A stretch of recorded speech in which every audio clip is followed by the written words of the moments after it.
Hello bachcho, let us read this question. This question says, an alkene A of molecular mass 28 on treatment with bromine gives a product B. The compound B on further dehalogenation with zinc gives back A. Give the structure of A and B and also the sequence of reaction. So हमारे पास यहाँ पे एक alkyne A जिसका molecular mass 28 है, उसमें कहा गया है कि जब हम उसे ब्रोमीन के साथ ट्रीट करते हैं तो वो एक प्रोडक्ट B फॉर्म करता है.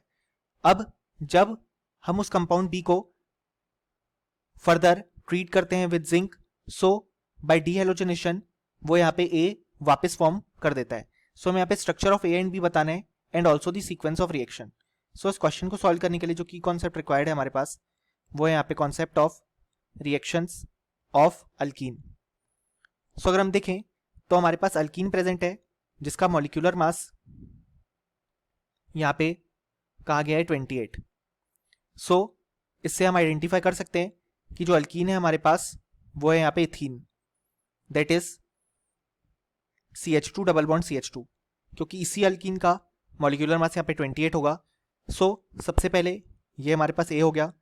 सो जब हम A की रिएक्शन यहाँ पे ब्रोमीन के साथ करवाते हैं तो यहाँ पे ब्रोमीन वाटर को डीकलराइज कर देगा. सो यहाँ पे फॉर्म होगा इस तरीके से CHBr सिंगल बॉन्ड CHBr. सो ये हमारे पास आ गया कंपाउंड बी.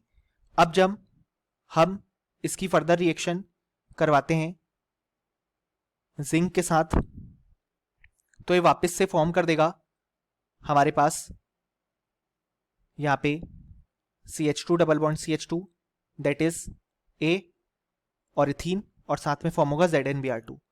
सो ये था हमारा complete solution. Hope you understood it well. Best of luck.